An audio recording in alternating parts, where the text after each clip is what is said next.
A book within a book, an author understanding what it means to be a writer, and a story that explores state of self, disability, and everything.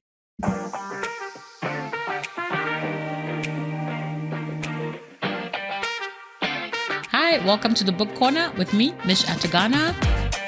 Let's discover new worlds together.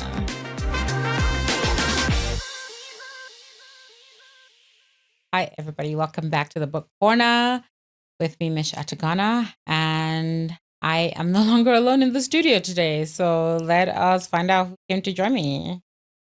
Drum roll, please. I'm here, Kevin Maina, your voice, aka Minor Mind. Happy to be here. Michelle, how have you been? I'm good. Where were you? What do you mean? You weren't here last time. Oh, yeah. So apparently I can't afford to just make my way here every time. So I'm sorry about last week. Oh, please don't say that's not why you weren't here.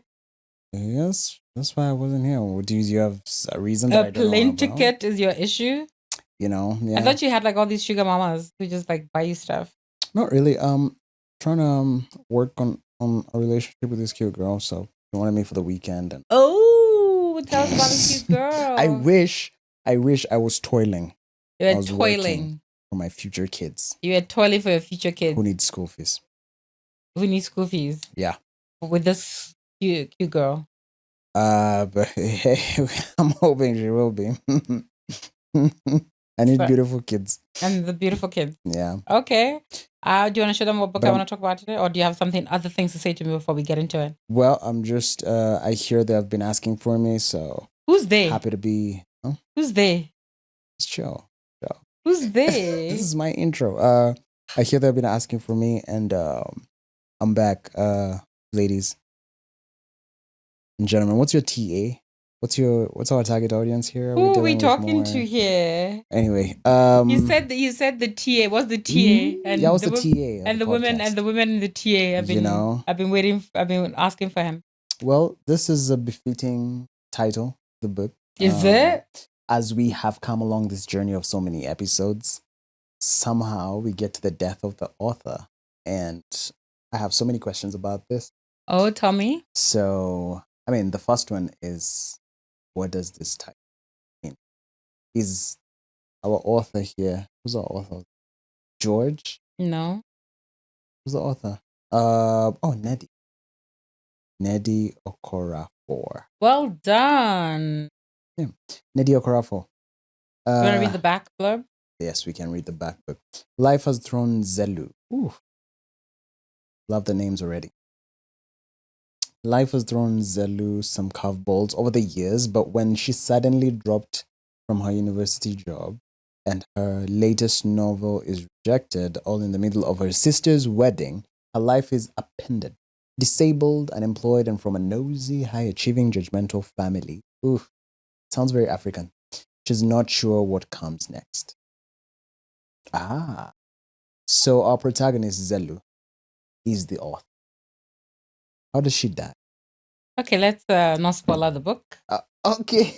Does she die? We don't know. Does she die? We don't know. But death of the author. I mean, death of the author. Death of the author can mean many things. So it could be like, physically? But look at it like, long live, think about it this way, like, the king is dead, long live the king. The author is dead, long live the author. Yeah. Yeah. So, are you okay there with your mic? Yes, I am. I feel like he came back to the studio and doesn't know how it works anymore. I'm back. I'm okay after now. Spending time with the cute girl. So the death of the author Nnedi Okorafor. This is, in my opinion, her sharpest work. I've read almost everything she's ever written. Okay. I love her stuff. Mm-hmm. She's Nigerian, so naturally I gravitate towards her. But but she doesn't write stories that are deeply rooted just in Nigerianness. This is quite an interesting one because she's a fantasy sci-fi author, and the way this is told is very different, I think, from some of her other stuff. I remember when I did my review on Instagram. Mm-hmm. I think I wrote like something like this. I hope this is exactly it, because I kept trying to go back to the highlights to go find what I wrote, and then I got too tired and we had to shoot. But I vaguely remember making notes, and I think I remember writing Death of the Author is one of Nnedi Okorafor's sharpest work, a story that sits at the crossroads of identity, family, disability, and the impossible expectation placed on artists.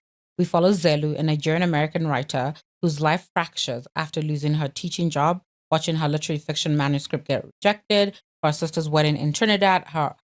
She impulsively writes. At her sister's wedding in Trinidad, she impulsively writes a science fiction novel that becomes an unexpected bestseller. Right. What follows is a layered exploration of authorship, the weight of family achievement, the realities of being a disabled Black woman in publishing, the quiet violence of being misunderstood in plain sight. And that is something I want us to touch on later. I know you have your questions, but I will also like to discuss a few specific things. The interviews, the stories within a story, the fractured timelines, all built towards a haunting question: who gets to claim your voice? Okorafor answers with power, precision, and full creativity. Oh wow, that's a beautiful review. Yeah, that's a beautiful review. It is, because it answered so many questions that I had. I was about to like literally just tell us about the plot to this book, and I think that captures it perfectly. Wow. Well, I think there's so much more. This is just a review. Yeah. There's so much more. So, I mean, we talk about Zelu. She's our protagonist. She's paraplegic. And when I think for me, her voice is so angry and so sharp. Like when you read this book, her voice is so angry. Like everything, like you can see the places where you understand why she's angry, because her family, she belongs to a Nigerian family. Everyone is in science or in technology. Like they are doctors and they are engineers. Yeah. And she's a writer, which is like, to a Nigerian family, that's a failure. Yeah, what are you doing? They're literally asking her on a daily basis, so what are you going to do with your life? Basically, you're an artist. You know what I mean? It's like, you're an artist. Like, what do you do with your life? What are we doing with our lives? Literally, it's like, what do you do with your life? Like, can you like focus up? So what do you actually do? Like, can you focus up? Like, what is your actual job? Yeah. You know? So, and I think that, like, my notes have been done in parts, right? So I kind of put it like the collapse, which is where she loses her job, her book gets rejected. She goes to this wedding in Trinidad. I think she like has sex with a stranger on a beach. Hold up. So we got some spicy time on this book? Of course there's spicy. Oh man. But it's not like spicy. Okay. Like it's spicy, yes, but it's not like give me your tongue spicy. Okay, but is it also like love spicy? There is a romance element, but the romance is also chaotic here. Yeah. It's chaotic, right? And then she writes this book, and it's about robots. And what I love again, and I think, I love when authors do this sometimes, because for me, I feel like it's such a treat. I feel like I get 2 books at once. Is the book she writes, Rusted Robots. We get to experience the main character of that book as well. So it's like 3 things are happening. Okay. We get Zelu's perspective of things and how she's experiencing things. Right. We get Rusted Robot excerpts that are being read, like us experiencing the characters, one of the robots, perspective of one of the robots. And then we get interviews that her family and her friends give. Right. That's how this book is written. So when I feel like I read 2 books, I feel like I read Rusted Robots 100%, and I read Death of the Author. Yeah. That's how I felt. Yeah. Okay. Yeah. I love that. Well, I had some stories here in regards, because I assumed we were killing the author, but now from your explanation, I see Kevin wants death and spice. That's what Kevin cares about. I was that's what I saw, but really is, how do you think this concept of writing? Did your ChatGPT question tell you if the author died?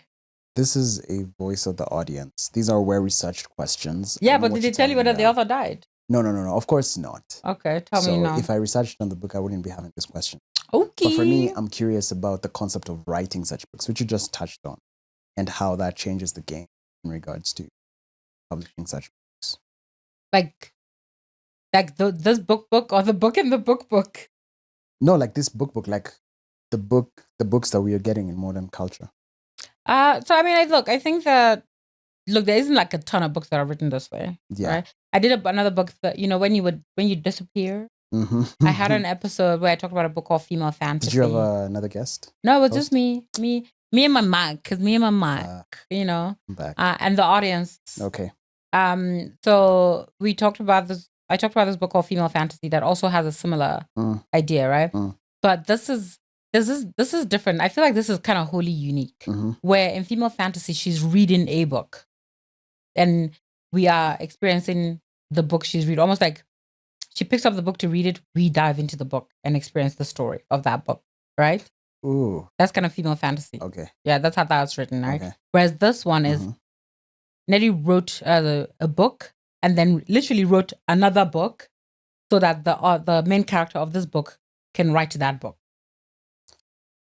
Okay. So Zelu writes this book called Rusted Robots, and we experience part of the story Zelu wrote. So it's not like Zelu's reading a book and we too are reading that book. She is the author of that book. So we understand the themes of the book she wrote because we understand her as the author.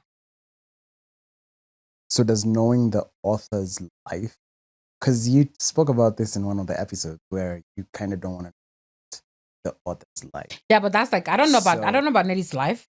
But I know about Zelu's life. Yeah, we know about Zelu's life. But Zelu's a fictional character. Okay. Zelu's a fictional character. Like, does it writing another fictional book? Does it enrich the experience? It did because it's not like there's a copy. I can't look at the shelf and be like, oh, here's a copy of Rusted Robots, right? So actually, give me the book. Give me the book.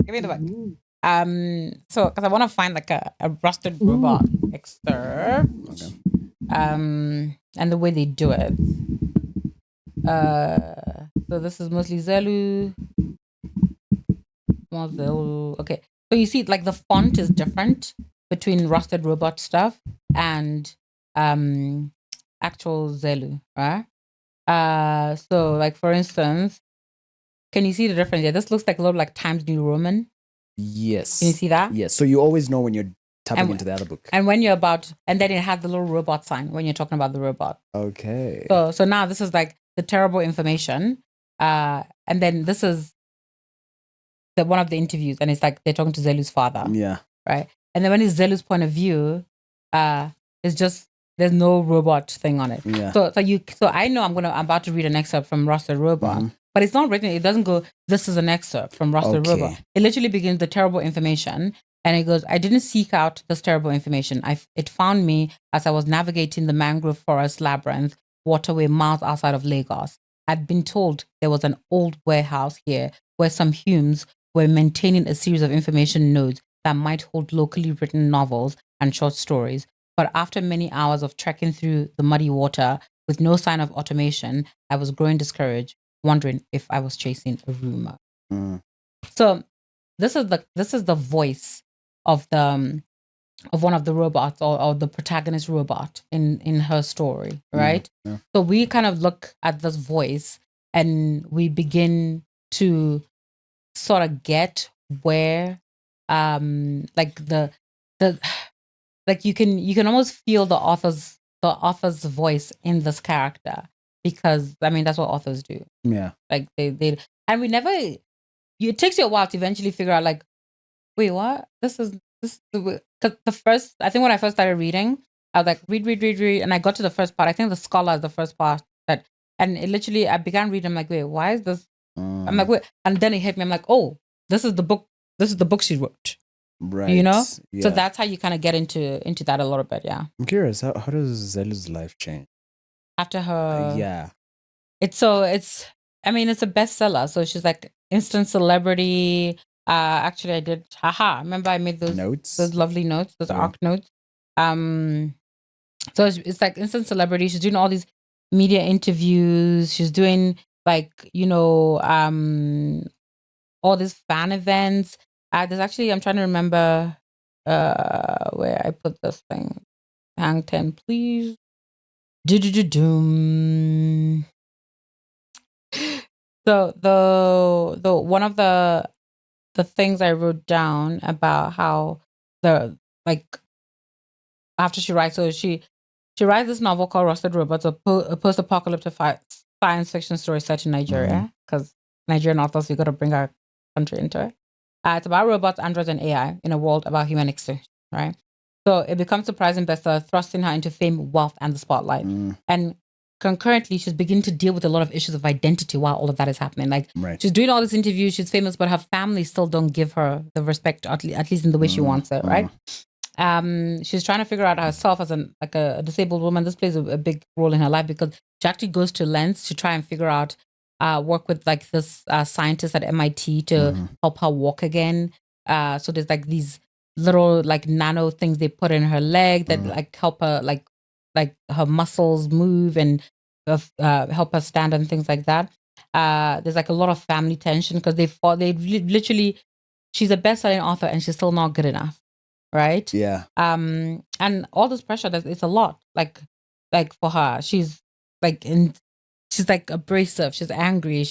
Everything is she's just mad. She's mad all the time. Yeah. She's actually really mad. She's annoyed all the time. So it changes her life because there's all this stuff happening, but it feels to her that the people that she cares about the most, that she wants to see her, just don't. Yeah.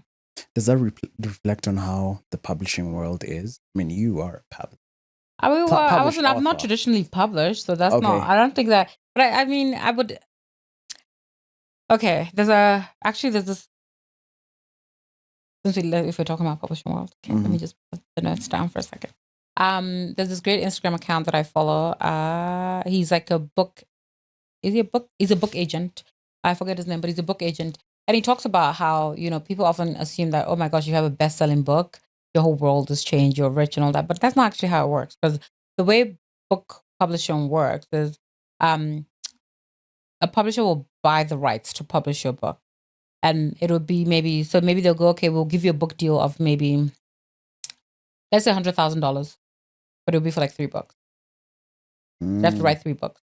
Of the $100,000, maybe 20% of that is going to go to a book agent. Maybe another 10% might go to a lawyer.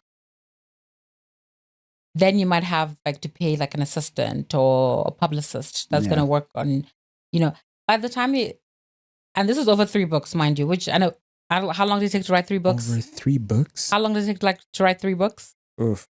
Maybe it takes you like 3 years. Let's say 1 book a year. Yeah. $100,000 for 3 years. 3 books? For 3 books? $100,000 for 3 years. And sure, you get like sales, like percentage of the royalties and stuff like that. But a best-selling book doesn't mean 100,000 copies sold. It means maybe 1,000 copies sold. Yeah. Really? Yeah. It's not like 1 million copies? No. Like some people get 1 million copies sold, them.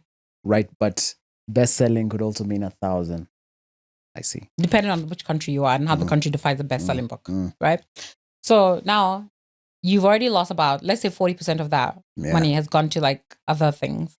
Yeah. So you only got 60%. So $60,000 over 3 years. That's just $20,000 per book. Sure. Apparently influencers make more than that in one video. They do? That's the rumor I heard. Oof.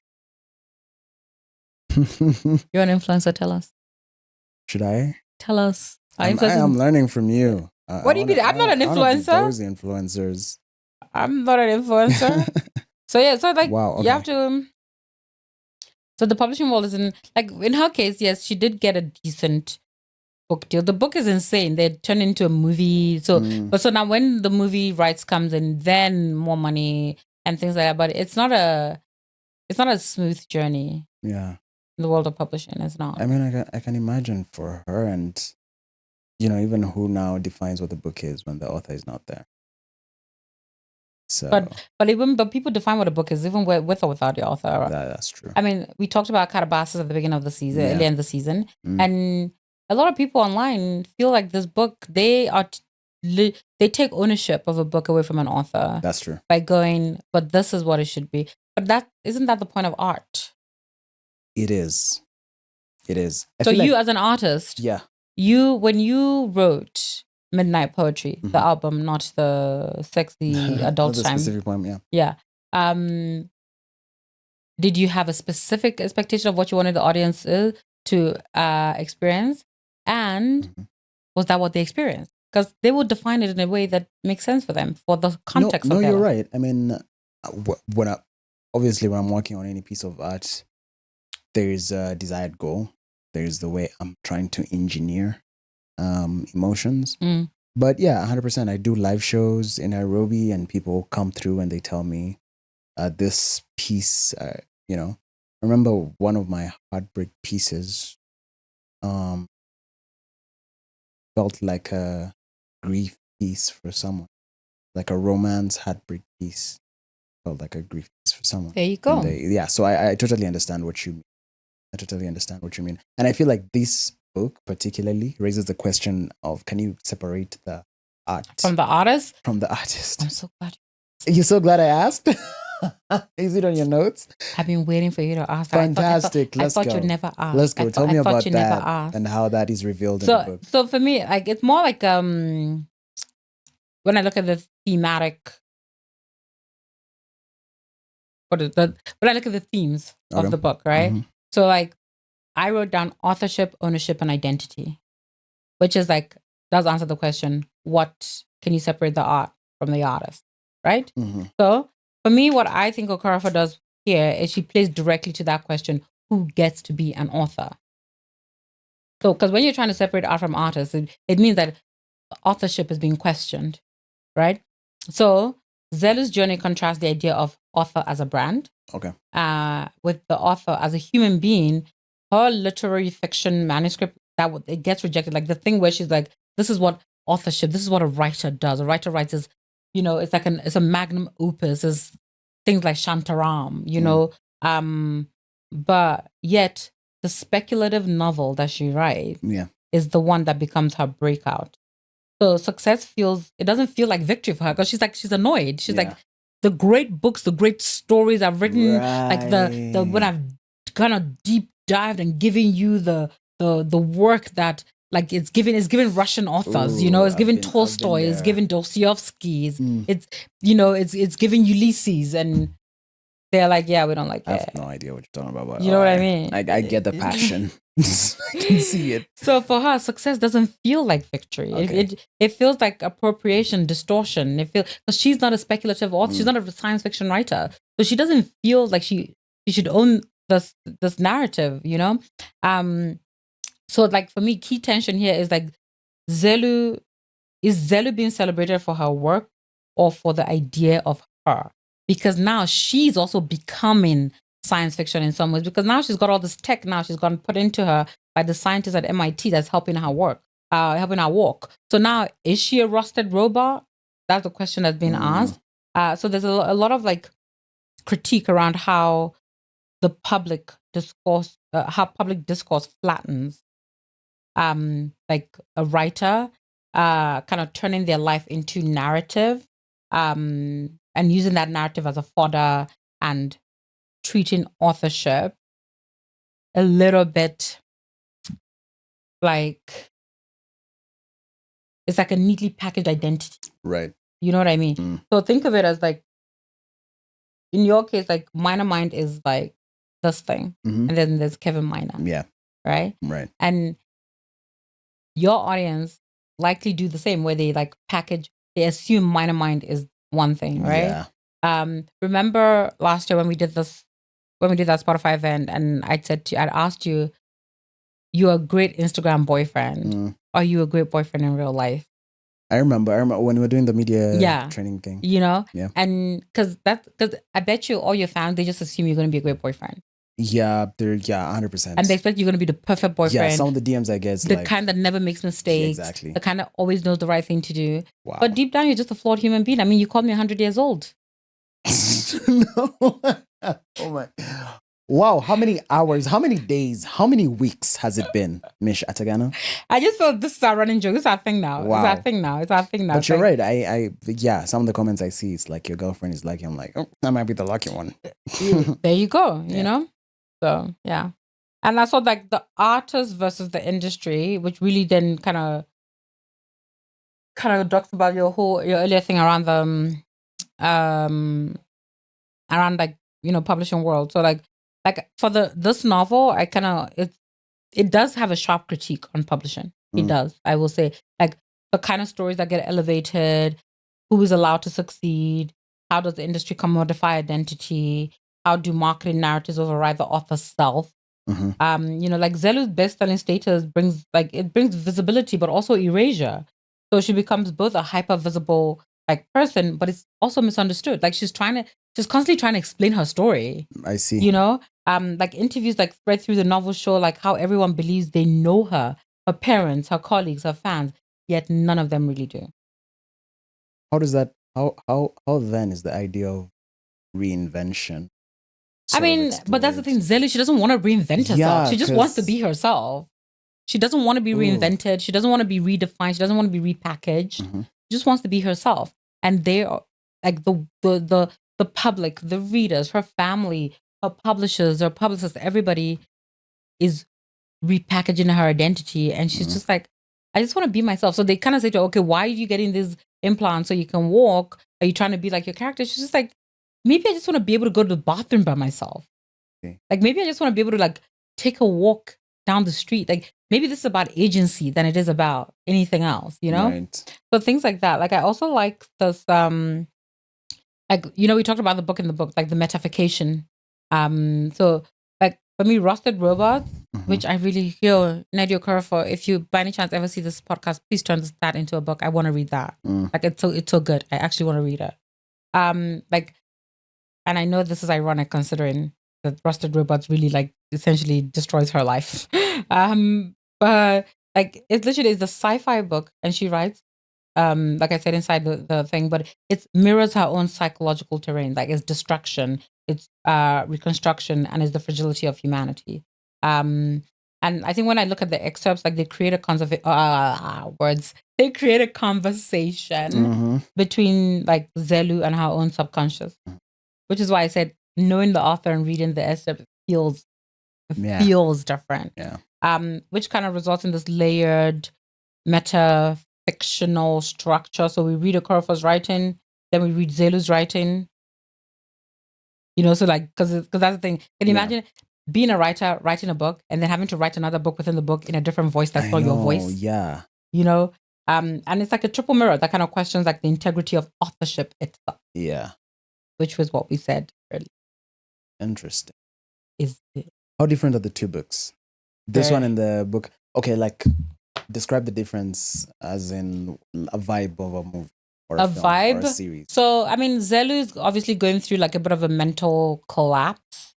Like her world is everything is spiraling. She's just there's so much anger in this girl. Even excuse the French I'm about to use. Even the guy, sorry, she is knocking boots with. Like I can't use the word I was gonna use here. That she's knocking boots with, like the way that they're destructive together. Yeah. You know, and also in some ways they're tender together. But like in Rusted Robots, it's this solitary robot that feels like they're on a road trip through Nigeria and trying to find this signal, this information, this code, and this thing that's happening in a world that is devoid of human beings. Yeah. Like it's fully extinct, and if any kind of notion of humanity, the robots or the AI will eliminate, right? Oof. And I think there's something about the way that our world loves to celebrate dystopia. In terms of like Zelu's story, right? So not Zelu's book, so Nnedi's book really focused on that because this book becomes literally she sends it, they read it, they go, yes, please, you know what I mean, and more. Like they want her to write more. Yeah. And then they want to turn into a movie, but the movie they like botch it badly, and she's pissed. Hey, so when she does the interview, she's pissed, and it becomes like a whole viral issue. Now she's like the most hated person on the internet, kind of thing, right? So it's like you go through this whole the life cycle of being heroed and then being like, you know, hated, right? And then in this book, the robot we follow, like they're so philosophical, they're thoughtful, but the destruction around them. So it's actually the character itself. It's quite a contrast to Zelu, who is like chaotic, but they're more philosophical in their journey. They have a much more quiet journey, but the world around them is chaotic. The world around them, to be honest, is Zelu's subconscious, which is like psychotic and insane. So I look at the rusted robot that we follow to be the inner Zelu, who's just trying to understand what is happening in her life and why it's happening, and how does she stop it. Interesting. I feel bad for her. For Zelu? Yeah. I do, but the part where I'm just like, also Zelu, please. Let us take a breath. Oh, in the context of how things change after she becomes successful, I wanted to understand the context of her family. Her family? Do they support her finally? No. Her family are like, but they don't see what they're doing wrong. Okay. Because they see, like her mom, for instance, like she sees her conversations with her as concern, but there's so much disrespect in them sometimes. But this is also the thing, like, as a child of Nigerian parents, there's certain times where you listen to Nigerian parents and you have to take the high road. Yeah. You take the high road with your Nigerian parents. It is what it is. You have to take the high road because they will not always understand that what they're saying is hurtful and is not helpful. Because their biggest concern is, how will you survive this world when I am gone? Yeah. And that is the only context in which they have conversations. So even when they're being problematic, they don't see it that way. Yeah. And they don't understand why she's upset. And they just think she's a chaos queen. Yeah. And they have big important jobs like doctors and engineers and all these things. I mean, look, not all her family are bad. Like, they're definitely like her, I think one of her siblings or a brother-in-law that she's a bit closer to that seemed to get her a little bit, who I think one of them read her book and was just like, this is so brilliant. Like, this is fucking brilliant, you know? Okay. Anything else we're missing? We didn't really talk about her love interest. Like, I don't know if I can call it love interest. It feels like a situationship, man. Yeah, the way you described it, you're like... the whole thing, I just like... But what I also love here is just that so, I mean, George R. R. Martin reviewed this book and said this one has it all. That was his... That's what you saw earlier. Yeah, that's what I... So, like, I think... Like, I love that, like, her situationship is like this tech... who becomes like this tech millionaire. He's like a South African guy. Oh. And he's Zelu from KZN, which I love that he's not from Joburg, he's from Durban. Yeah. And she goes to Durban to like visit his family and they just love her. And I love that the wedding she goes to in Trinidad for her sister is between her sister and the Zulu guy who happens to be the cousin of the guy she ended up in the situationship with. Oof. Do you know what I mean? So I also love how these are all people, all of this exists in the context of the US, but it's the African diaspora at its core that gets into this. I want to say, but please don't quote me, but I feel like there's also like a Kenyan situation in there. I'm trying to remember. It might be. I don't know. I forget. I read this book last year. Yeah. Okay. Great. I think I love the book. Have you loved being on my podcast? I have enjoyed being on your podcast. Tell me what you've learned. I have learned that people read a lot here. You have a very smart audience. The feedback, paragraphs. Paragraphs? Yeah. I don't get paragraphs. They send you paragraphs? No, they do send you paragraphs. I've seen your comments. I've seen your comments. I've seen your book reviews. You have a very smart, intelligent audience. And I'm learning. I'm picking up a book every other day and flipping some pages. I feel like you didn't read the book I gave you Well, because I'm reading the other book. Are you still reading the spicy book? The West Wind. It's a long time to read one book. I know. Be graceful. I'm just kidding. I am sorry. This. I'm sorry. I just feel like it's been 8 weeks, but it's fine. It's fine. Wow. It's fine. Take your time. Enjoy the book.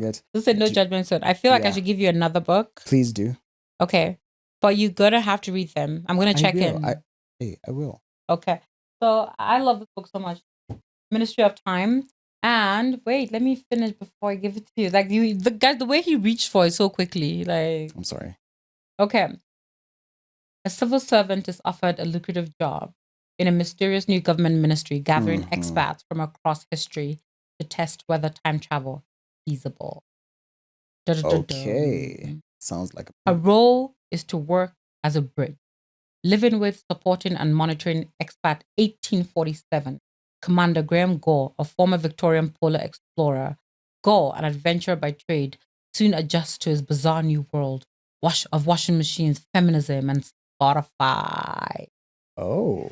And during a long, sultry summer, the pair move from awkwardness to friendship to something more. Look at his face, guys. Look at his face. Ooh. Look at his face. Look at his face. Clock. Okay. But as the true shape of the project that brought them together begins to emerge, Gore and the bridge are forced to confront their past choices and imagined futures? Can love triumph over the histories that have shaped them? And how do they defy the history that is living in your house? Please, love, triumph. Please. How do you defy the history that is living in your house? Da-da-da-dum. Love that. Love. Readers, so this is written, Washington Post writes, readers, I envy you. There's a smart, witty novel in your future. Crack this book open and you will see how time can disappear. Financial Times. Okay.